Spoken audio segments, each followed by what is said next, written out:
High বন্ধুরা, আজকে আমি বানাচ্ছি মাটন ফুলকপি আলু দিয়ে কারি। মাটনটাকে পেঁয়াজ ব্রাউন করে মাটন ছেড়ে দিয়েছি, লবণ দিয়ে হালকা নাড়াচাড়া তেলের উপরে করে নিয়েছি। তারপর এখানে একটা মশলার পেস্ট বানিয়েছি, আদা রসুন আর ধনে লঙ্কা হলুদ আর সামান্য জিরে দিয়ে যে পেস্টটা বানিয়েছি এটা দিয়ে দেবো। দিয়ে নাড়াচাড়া দিয়ে একটু জল দিয়ে দুটো সিটি নিয়ে নেবো। আর তারপরে এই যে ফুলকপি দিয়ে রান্না করছি, ফুলকপিটাকে সেদ্ধ বসিয়ে দিয়েছি এখানে। ফুলকপি সেদ্ধ হয়ে গেলে, বয়েল হয়ে গেলে আমি এর জলটা ভাবিয়ে নিয়ে ফেলে দেবো। ফেলে দিয়ে এখানে গন্ধটাও বেরিয়ে যাবে, প্লাস খেতে ভালো লাগবে। ফেলে দিয়ে আমি এটাকে আবার ভাজবো, ফ্রাই করবো ভালো করে। ফ্রাই করে নিয়ে তারপরে একে আমি মাটনের সঙ্গে আলু দিয়ে রান্না করব। পরে আমি দেখাচ্ছি। দেখুন, আমি হাফ কেজি মাটন নিয়েছি, আপনারা যে যা নেবেন, কিন্তু রইল কথা আপনাদের মানে যেরকম মাটন থাকবে সেই বুঝে মশলাটা দেবেন, ঠিক আছে? আমি তো এটা দিয়েছি, এবার বাকি মশলাটা আপনারা বুঝে নেবেন। ওকে গাইস, এই দেখুন ফুলকপিটা এইভাবে আমি ভেজে নিচ্ছি। আর ফুলকপির সাইজ একটু বড় রাখবেন, হ্যাঁ, ভেঙে যায় না, সাইজটা বড় রাখবেন যাতে ফুলকপিটা ভেঙে না যায়। আর কারিতে আগে মাংস হয়ে গেলে, মাংস কষিয়ে নিয়ে আলু দিয়ে কষিয়ে নিয়ে একটা সিটি হয়ে গেলে তারপরে ফুলকপিটা দেবেন।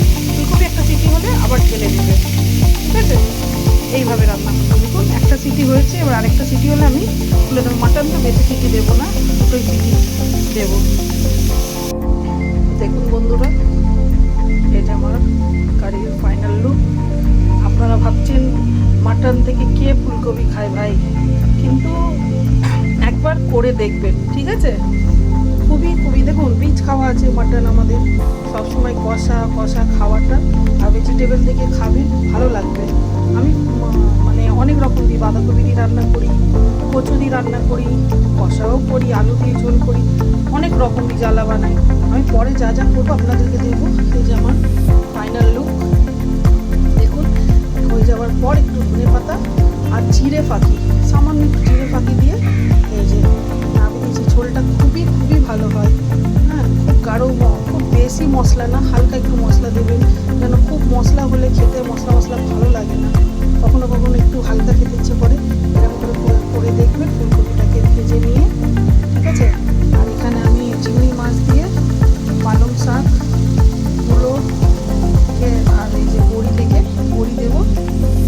বড়ি দিয়ে একটা ঘন্ট করবো, মাখা একদম শুকনো তেলের ওপরে।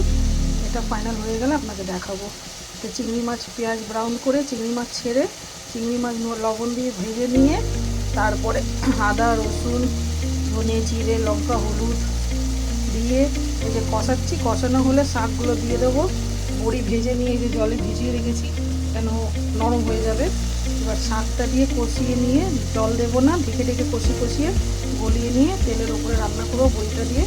ওইটাকেও আপনাদের দেখাবো পরের ভিডিওতে, পরের বারে দেখাচ্ছি।